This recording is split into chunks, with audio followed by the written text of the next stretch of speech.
Yo, this is your boy Skinny Calves on the mic right now. Just telling you, checking in, saying, "Hey, how's it going? What's been happening? You been sharing the podcast? Have you been listening to this for free? Listening to my brain and my mind, and not sharing with a friend because you want to keep me to yourself? You want to keep me to your car ride and not share that with anyone else because you might hear some gems and you don't want anyone else to live that good life? I'm not saying that that's what I can do, but maybe I can. Who knows? Anyway, I appreciate all of you who are sharing the message a little bit about what's been going on here.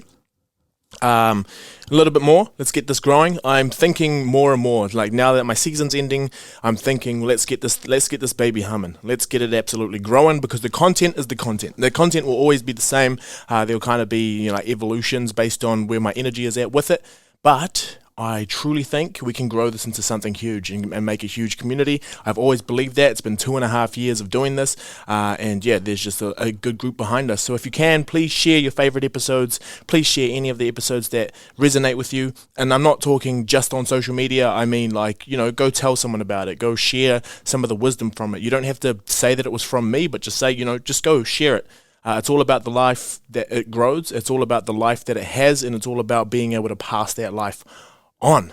So, we're about to get into this episode. There's a lot that we're going to cover today, but I'm going to keep it very, very short because of the time that we have. But anyway, here we are. Let's make it happen.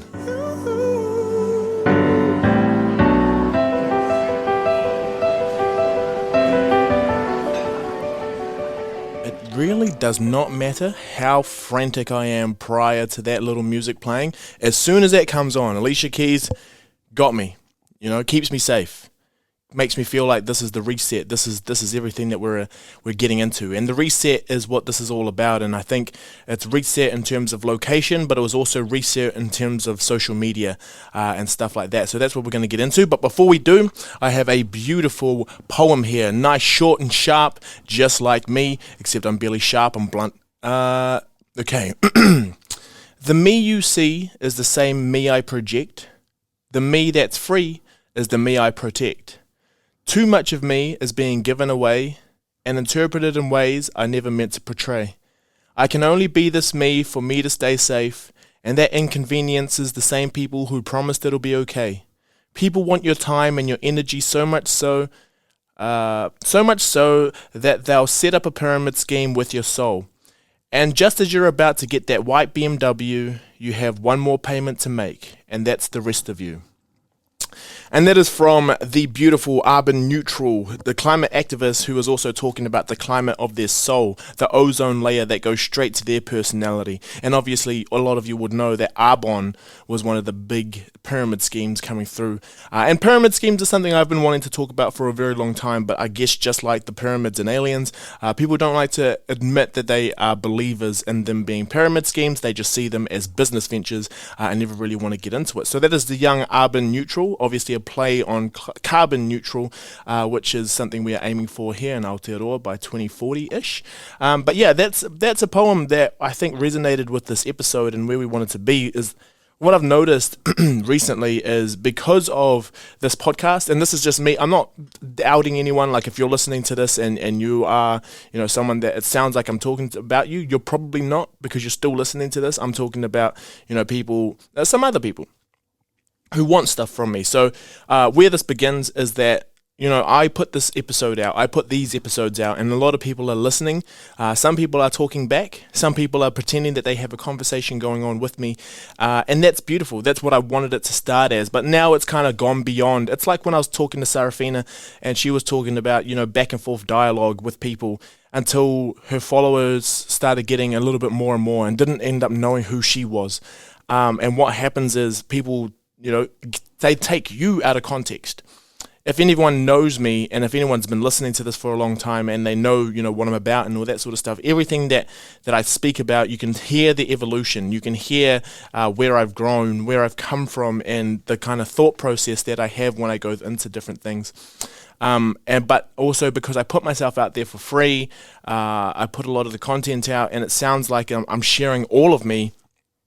a lot of people automatically think that they know me and that they have immediate access to me. And there have been times where I've said, reach out if you need to, but it's kind of got to a point where I think people think they have this immediate access to me. And this is beyond the people who, obviously are my friends and are able to, because I always say that I'll be there for them. But then when you're using, me saying that I'm about this all and then using that against me, to be like, you say you're about this, but I'm just like, I'm protecting myself. I have to be this way. I can only give so much of myself, because that's what's going to keep me safe. I can only give out all of this sort of stuff if I feel like it's something that I can control. So I didn't feel like I had to. I never really felt like I was in a position to be able to, to have to say this stuff. But just for all of you who are listening and all of you who do ride along with me, it's I do spend a lot of time trying to construct the way that I say things so that it's like I'm keeping myself safe, because I have to come on weekly. I have to sit with people and share their stories as well. So that's not where I don't want to be a downer or anything like that, but I'm just saying, it's something that I've noticed recently. And the reason I noticed it is because I decided to have a little reset. And my reset, coming into the new year, or the Māori New Year, and just thinking about, how I'm going to go and reflect on this next, the past year or so. I'm not going to reflect on all of it, but what I needed to do to be able to see where my reflections are going to go is I needed to get out of the place that I was in. It's hard to see how deep the hole is if you're like still looking at where you're digging. You can't see the forest for the trees, as some would say. We actually say that about our research papers a lot. Like, we just don't see the big picture anymore because we're so ingrained in it, we're so close to it, we can't, we need to give it away for other people to see, or we need to get away from it for a little bit to come back to it with fresh eyes. So what I did was I booked, just 2 days to go back to Wellington. Got to see my family and friends, and I just kept it low key. Like, I didn't tell anyone I was going. I didn't share it on my stories or anything. And that's something you probably noticed if you follow me on Instagram or Facebook, is I don't share anything anymore. I just share the episodes that are coming out. But I'm just trying to keep to myself for now, because I don't need any more external stuff coming in. I do find that it, kind of changes the way that I feel about things, or it takes up a bit too much of my energy. So that's something I want to get into a little later in the episode when I'm talking about, controlling social media, because that's where I found the biggest reset, was me getting out of this environment that I'm already in, but also changing my digital environment, so that I can, actually feel like I'm me again. But yeah, I went on the plane and it's the first time I've caught a plane for maybe 2 years. I didn't catch a plane all last year. Yeah, because I've been driving everywhere, and I've been driving everywhere basically so that we could have a car wherever we were. But yeah, catching the plane was something else. Like, I just forgot how to do it. I was asking, like, do you need to do this? Do you need to do this to my flatmates and stuff before I went up? And they were just like, no, it's just like it's always been. But like it's always been, it's been a while. And when I was walking, there are some people who probably, It's weird because you can be in a place and you can have someone as anxious as me to fly, and you're walking next to someone who's probably, he just flew in this morning and is flying out that evening. He's chill, but then you've also got other people who are, anxious about it too. Like, what do I do? Do I have to take my shoes off? Like, am I going to make it? All that sort of stuff. And I don't want to talk about airports too much, but airports are the most fascinating place to be able to see multiple different walks of life, all trying to cooperate together to get to some sort of place. So my flight up, I started looking around, just being like, wow, I don't know how to do this anymore. Like, I'm just going to act like I'm fine.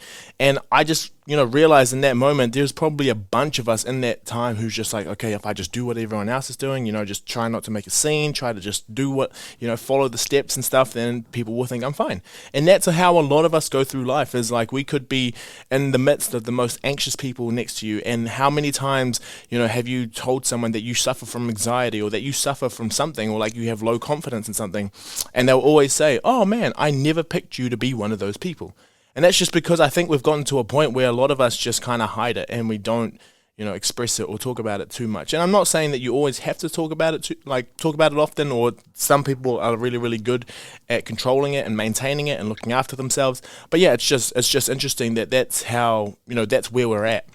That is where we're at. And when I was at the airport, man, on the way up, fine. It was no problems at all. And okay, this is more for the New Zealand demographic, and this is more just like interesting, like things that this is where my brain goes when I'm on the plane.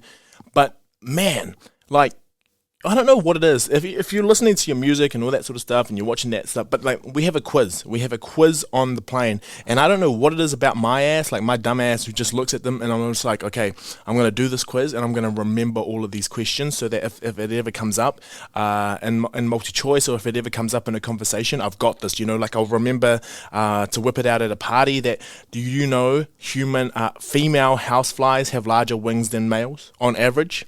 Or Mount Everest to the nearest kilometer is about 9 kilometers. So yeah, that's the stuff that I remember now. That's the stuff because I saw it on the quiz. And to be honest, I never remember this stuff. Like to be able to go back on those two and remember it, I'm just like, oh damn, not bad. And on the snacks, cookie or no cookie, the two people that I sat next to got nothing. They just got a water and they didn't get it. And I'm always just like, man, when I was growing up, you'd always get your money's worth, like if I was going to a nice place. It all started at Valentine's, actually, the buffet place where you can go and eat as much as you want. And what my cousins used to say when they'd pay is they're like, oh yeah, this was $25 or whatever the price was. So we'd price everything out that we were eating. So we'd go through and it'd be like, okay, have you eaten your money's worth? And we'd just go through. And I've always been like that because, like I said, like I did in the last episode, I was always talking about, being financially, not being too savvy financially. So trying to, just make sure that we're getting our money's worth. So when we'd go stay at nice places, I would stay up really late and I would, turn on all the lights, turn them off, use the different heaters, and just try to stay there as much as possible because I knew how much money was going into it. And I'm not sure if anyone else is like that, but yeah, anyway, that's where my mind goes. But on the plane as well. So it was the first time I was on it and I was just like, wow, this is unbelievable. And when you get above the clouds, and I just, these are more analogies. I've got a couple of things that I had reflections of when I was on the plane, and tell me I'm stupid or turn the podcast off if you think it's lame. But pretty much, and I'm pretty sure someone has said this before, but I didn't realize that the clouds, or this is because I don't listen, the clouds and all that, like once you're above it, the clouds are the foggy stuff in your brain, but like once you're above it, there's actually not much going on. It's just blue skies. It's just nice and clear, and everything's pretty chill. But in your brain, it's the same thing. It's your perceptions of everything, or whatever is actually happening, that causes that. The grey, that causes the disgusting, and that stuff will pass at some point because that's once you get above it, it's no longer a threat. It's no longer a problem. But kind of when you're under it, it's kind of all that shapes your perception of what the day is like because you're just like, it's so grey. But once you're above it, it's blue. So that was something that I was just like, wow. I listened to the pilot saying, yeah, and we'll fly to a, this is Captain speaking. So when they finally talk about how high up we're going to go through the clouds, I was just like, wow, that's an interesting thought, and it's an interesting reflection just to be like, wow. I've been on planes how many times, and I've never really, linked flying or linked that sort of stuff to what's happening in my brain. And then when you come lower a little bit and you get to see, what's going on and just how much is actually going on at one moment, and just how, selfless I think you start to feel when you realize that the entire world is always spinning. So like, in any given moment, you could see 3 different sports fields with sports teams happening. I'm flying, and at that moment, I'm feeling like I'm the one who needs to get to where I need to go to. But all of these cars are happening. There's houses. There's people living. There are so many different lives happening at once, and there are so many times where I feel like I'm the only one that matters. And I've just, I think the more I get to step back and look at the macro scale of everything, I've just realized like I'm such a small piece in all of this, and everyone else is going through some stuff, and it just reminds me to be compassionate and to continue being compassionate and to always have that empathy for other people, because everyone's going through it and I'm not the only one that's going through it. And I don't know if that's a good thing or a bad thing, but it was a nice reflection to have, just to realize, we're all going through this. We're all here, and because we're all going through this, we all have so many blessings as well that I continue to neglect. And I don't think about often. So just to go beyond just one more time when I'm talking about this plane, on the way back as well, I think this just shows how far I've come in terms of my development as a human and my development to kind of have some sort of temperament. But basically, there was a young lady, so our flight we had bad weather on the way back in, so we weren't too sure if we were going to make it or not. And there was a young lady. It got delayed. We had a new time, and then they said they would have a boarding call at 9:20. So we got delayed by an hour, and they said there would be a new boarding call. That boarding call that they did there, it was a final call right away because they needed to get people onto the plane. We were all in the security line, about to go through. They're like, this is a final call for flight, blah, blah, blah, blah, blah, to Dunedin. Dung, dung, dung, dung. Kia ora, good evening, and then we were going through. Okay, so there are a bunch of us in this line who need to go to Dunedin, and there's most probably, they're going to wait for most of us because there's so many of us in the security line, and pretty much everything that you could have thought of that would go wrong went wrong. So you go through security, there's the two different things that your bags can go down before the security check. One of the belts had to stop because it just wasn't working. So already we're half the amount of traffic that can go through. Then this belt starts to be all knackered and stuff and doesn't want to work anymore. There was one person in particular who was absolutely shitting the bed, so worried that they were going to miss the flight. They got frantic as soon as they heard the first final call. They're like, Dunedin, oh my gosh, that's my flight. And just everything freaked out. And there was a lovely woman at the front who just kind of sacrificed her spot, knew she had a bit of time. She lifted the thing and she was just like, is anyone else going to Dunedin? A bunch of us were just like, yeah, we are. And she was just like, do you want to go through? And I just saw everyone else go through. So I was like, yeah, I might as well. It won't hurt anybody. And then what happened was, you look at everyone, the calm demeanor of most people who were pretty chill. And I was very chill, and I don't know what it was. Usually I panic in those moments. I get to the airport so early just because I have so much anxiety around will I miss this? Am I going to be the one who gets embarrassed? Just discomfort in general. But when I was there, I was so calm. I was just like, there's no way this plane's going to leave. And if it does, well, what's the worst that could happen? I was just so chill, peace and love and kindness. And I was just like, okay, if this happens, it happens. But it is so funny that the person who's freaking out the most, the one thing you don't want to happen, I don't want to miss this flight. If you keep saying stuff like that, the worst stuff happens to you. So I'm not saying this lady's a bad lady, but the one who was like, oh my gosh, and started panicking in the line. So firstly, she had to take her boots off because they were above her ankles. Okay, that's the first thing. That stressed her out. She ran back. She threw the shoes on the tray. She's just like, oh my gosh, okay, is there anything else? And she obviously didn't take whatever else off, so she had to walk back, put it back on, and we just let her do her thing because we knew she was stressed and whatnot. And then all of our bags were coming out, and then so mine went through. It's all good, boom. And the next one came through, was all good, boom. She had rushed to the front of the line, I need to get this flight. And then her bag stopped, and she was like, my bag stopped, just yelling at everyone. But we're all looking at it yeah, it's definitely stopped. And then it gets pushed through to the other side, the other side where it's just we need to check something in your bag, ma'am. And then they went through to the other side, and she just audibly, out loud, she's like, oh my gosh, I'm going to miss my flight. That's what she said. And then everyone's just like, we're all going to miss it if you miss it as well. So it's all good, lady. But anyway, yeah, so she went there. I went through, got final called, got my name called, was pretty lit. And then I went onto the plane, and there was still a line waiting to get on the plane. And then people keep coming on. So it's just everyone's now just she's so silly for stressing out. But, I think it just says a lot about how far I've come. Or maybe I was only calm because I saw everyone else was calm around me. Who knows? But anyway, I got down here. That's 2 cookies in the bank. I usually keep them in my pocket and I give them away as a gift. But I got hungry, so I ate them both. Cool.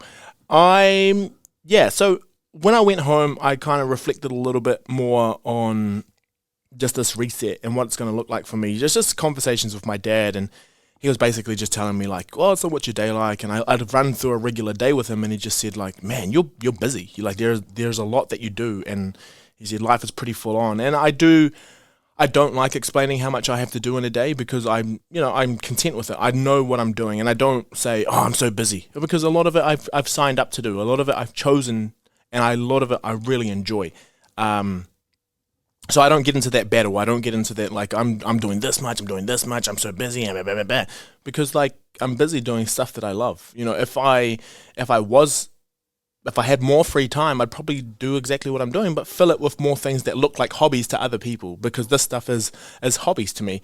And I was just like chatting with that, and he was just like, so what are you actually doing for yourself? And I came to a realization then that I'm actually doing everything for myself. Everything that I am doing is because I love it, and it's because I'm thinking about some sort of progression for myself. And I think that the external stuff, like the research that I do for my podcast, therapy, all that sort of stuff is actually helping me. Like it's coming into my work, it's coming into my sport, and it's coming into forming me, or the next evolution of me.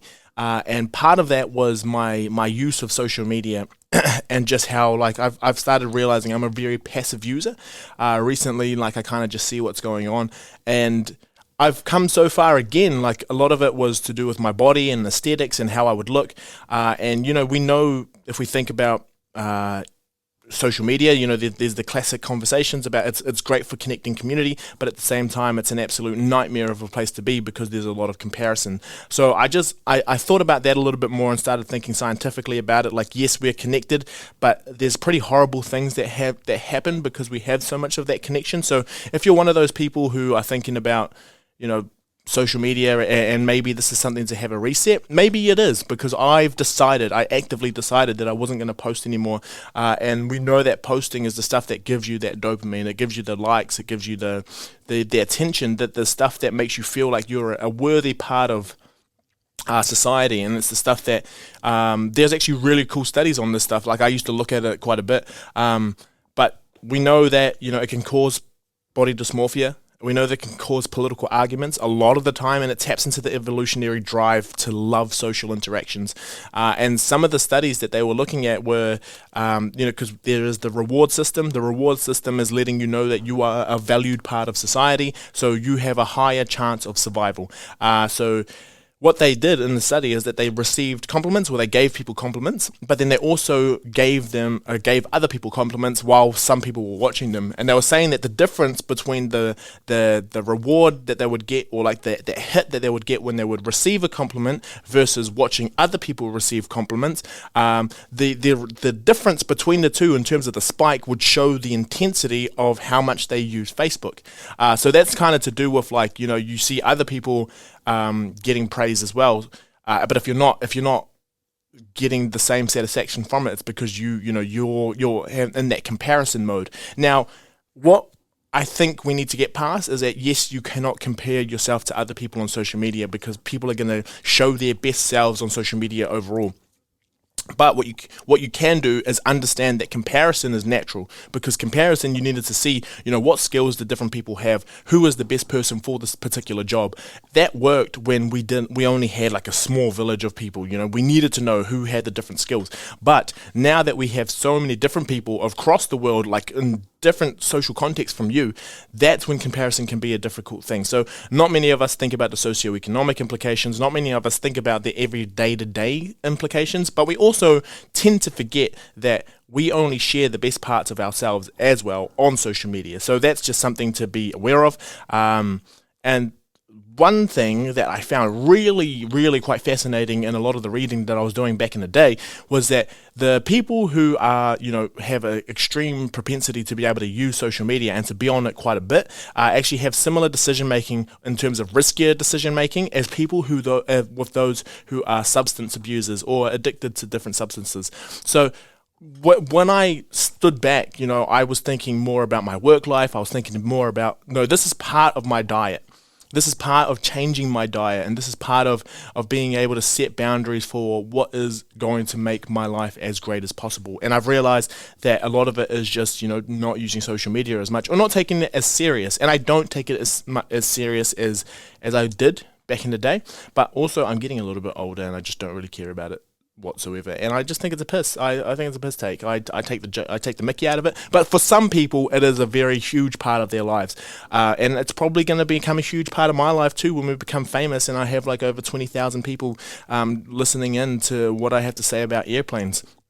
So yeah, I think it's a really good place for, it's weird awareness or weird activism and advocacy. I think I got to a point where I just where people they're using it for activism and all that sort of stuff. I'm like, are you really doing this for your, because you believe in this, or are you doing this because it's the cool thing to do? So that's something to be aware of as well. And yeah, I've just set boundaries. I've stopped sharing stuff. I've stopped reading my DMs, and this comes back to the beginning of this episode when I'm just saying, like, I get so many messages on my podcast page, and I've just got to a point where I cannot engage in like discourse anymore, because it takes up a lot of my time, and it makes me feel like a bad person because I cannot give a very good answer. So if I just like your comment, or if I just say thank you, really appreciate this, I appreciate your support, that's all I can give at the moment. And so in terms of my boundaries, a lot of it, you're going to get weekly episodes from me all the time. If there's something that resonates with you, sure, send me a message, but do not expect a lengthy message back, unless you're one of my friends and you have other ways to contact me as well. So yeah, that's just where I'm at, and I think this goes for a lot of people who are going to be listening to this and feeling like you're burnt out, or feeling like you're tired. Just look at where you're giving your time, and that's something that you can cut from your diet. A lot of people are starting to see that there's different foods that don't agree with them. Just like I said, there's different things in terms of social media that don't agree with me either, and this is all part of me reflecting and being able to turn into my best self, to be the best me that I can be with everyone else as well. So yeah, I've really appreciated being able to come on this episode and just chat about where we're going in terms of my reflections for the new year, the Māori New Year. Love you all, and I hope we can spark some discussion as well. But yeah, as always, please share some stuff, and just remember, I'm only human. There's only so much that I can do, but enjoy this aspect of me that I give to you all. So yeah, take care, and remember, Urban Neutral for Prime Minister.